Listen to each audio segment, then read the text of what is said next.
Assalamualaikum warahmatullahi wabarakatuh. Perkenalkan, kami dari kelompok 4 yang beranggotakan Aisyah Raihan, Delania Putri, Maulida Intan Pratiwi, M. Deni Akbar Wahab, dan Rusmina. Pada kelompok kami membahas tentang perkembangan kognisi dan bahasa remaja. Jadi langsung saja ke dalam materi. Yang pertama adalah teori kognisi sosial.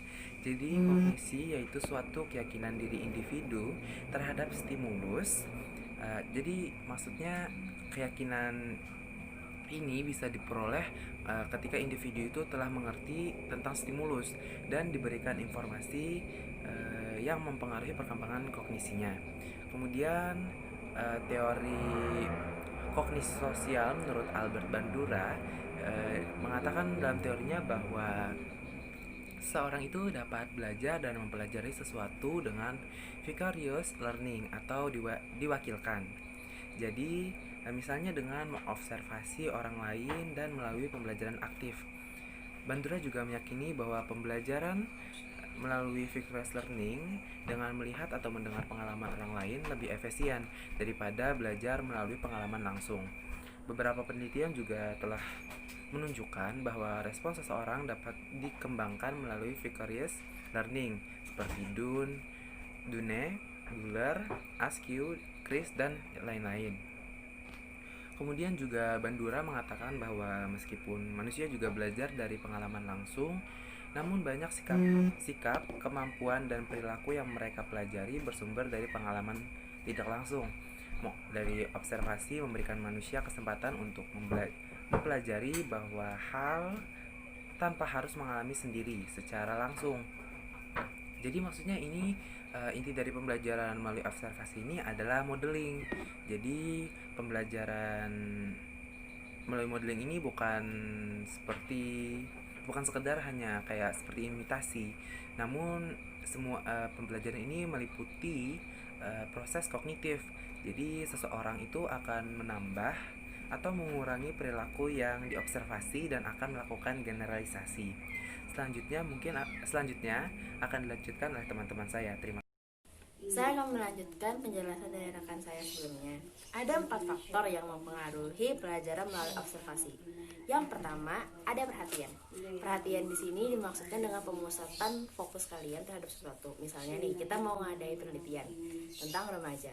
Nah, otomatis kalian akan meneliti tentang remaja dong. Yang kalian fokus diri kalian itu akan fokus ke remaja.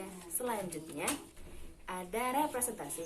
Proses pengelolaan informasi ke dalam otak sebuah pemikiran dan konsep ataupun ide. Jadi maksudnya di sini kalian udah tahu nih remaja tuh gimana sih karakteristiknya, terus apa yang menjadi kebiasaan remaja. Nah, kalian akan mengelola informasi itu dalam kepala kalian. Yang ketiga ada produksi perilaku. Jadi di sini maksud produksi perilaku ini, kalian kan udah tahu nih informasi tentang remaja itu gimana, apa tentang remaja itu udah tahu gimana. Nah, kalian sebagai konselor mengambil tindakan untuk mendekati remaja ini gimana sih? Misalnya dengan cara masuk ke lingkungan pergaulan mereka. Nah, itu salah satu contohnya. Yang terakhir adalah motivasi. Sebelum kalian melakukan 3 hal di atas, 3 hal yang saya sebutkan sebelumnya, kalian pasti punya suatu hal yang mendasari untuk kalian melakukan itu. Misalnya nih, kayak penelitian skripsi. Nah, itu kan salah satu motivasi kalian untuk menyelesaikan skripsi kalian harus meneliti remaja itu.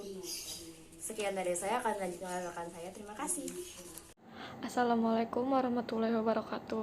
Perkenalkan, nama saya Maulida Intan Pratiwi dengan NIM 19101232200036. Di sini saya akan menjelaskan tentang perkembangan kognisi sosial. Yang pertama, menurut Dake dan Kenny tahun 1997.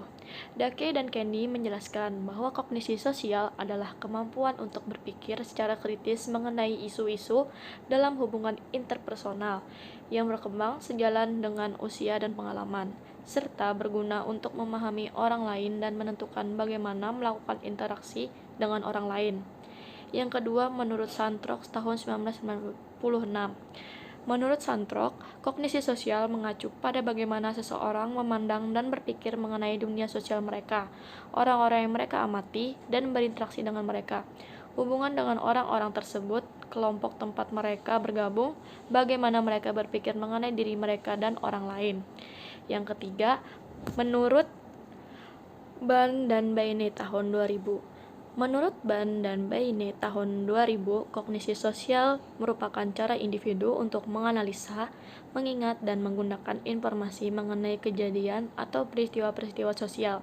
Bagaimana cara kita berpikir tentang dunia sosial, bagaimana cara kita mencoba untuk memahaminya, dan bagaimana cara kita memahami diri kita dan tempat kita di dalam dunia itu. Ya, sekian dari saya. Selanjutnya akan dijelaskan oleh teman saya. Perkenalkan, nama saya Rusmina. Di sini saya akan melanjutkan presentasi dari teman saya. Menurut sejumlah ahli psikologi perkembangan, pada masa remaja muncul keterampilan-keterampilan kognitif baru. Keterampilan kognitif baru yang muncul pada masa remaja ini mempunyai pengaruh besar terhadap perubahan kognisi sosial mereka. Perubahan dalam kognisi sosial ini merupakan salah satu ciri penting dari perkembangan remaja. Hal ini dapat dimengerti sebab selama remaja kemampuan untuk berpikir secara abstrak mulai muncul. Salah satu bagian penting dari perubahan aspek perkembangan kognisi sosial remaja menurut psikolog David Elkin yaitu dengan egosentrisme, yakni kecenderungan remaja untuk menerima dunia dan dirinya sendiri dari perspektifnya mereka sendiri. Dalam hal ini, remaja mulai mengembangkan suatu gaya pemikiran egosentris di mana mereka lebih memikirkan tentang dirinya sendiri dan seolah-olah memandang dirinya dari atas. Selanjutnya, bahasa remaja. Menurut Gori Kraft tahun 1997, bahasa adalah alat komunikasi antara anggota masyarakat berupa simbol bunyi yang dihasilkan oleh alat ucap manusia. Yang kedua, menurut Darjo Wijojo tahun 1998 berpendapat bahwa bahasa adalah suatu sistem simbol lisan yang arbitrer yang dipakai oleh anggota suatu masyarakat untuk berkomunikasi dan berinteraksi antar sesamanya berlandaskan pada budaya yang mereka miliki bersama. Yang ketiga, menurut Anwar tahun 1990 menyatakan bahwa bahasa merupakan fenomena sosial dan sekaligus fenomena alam. Bahasa merupakan cabang ilmu pengetahuan yang berusaha mempertahankan keobjektifan dalam menyatakan sesuatu, terutama hal-hal yang dapat dibuktikan. Selain pengetahuan, bahasa diharapkan bisa memberikan sebuah wawasan. Dari beberapa pendapat di atas dapat disimpulkan bahwa bahasa adalah sistem lambang bunyi yang bersifat arbiter digunakan untuk berkomunikasi sehingga pengguna bahasa bisa saling memahami. Sekian dari saya, selanjutnya akan dijelaskan oleh teman saya. Saya Aisyah Rehan Faradina akan melanjutkan pembahasan sebelumnya. Bahasa remaja dalam sudut pandang pelajar atau mahasiswa menunjukkan bahwa setiap generasi ke generasi memiliki kreasi bahasa yang berbeda dengan pendahulunya. Penyebab terjadinya kreasi-kreasi bahasa remaja itu yang pertama, kebutuhan komunikasi dari generasi ke generasi mengalami perubahan. Penyesuaian disesuaikan sesuai dengan pengalaman-pengalaman yang telah mereka alami. Yang kedua, kebutuhan dan kemampuan komunikasi dari generasi terkini berbeda dengan pendahulunya.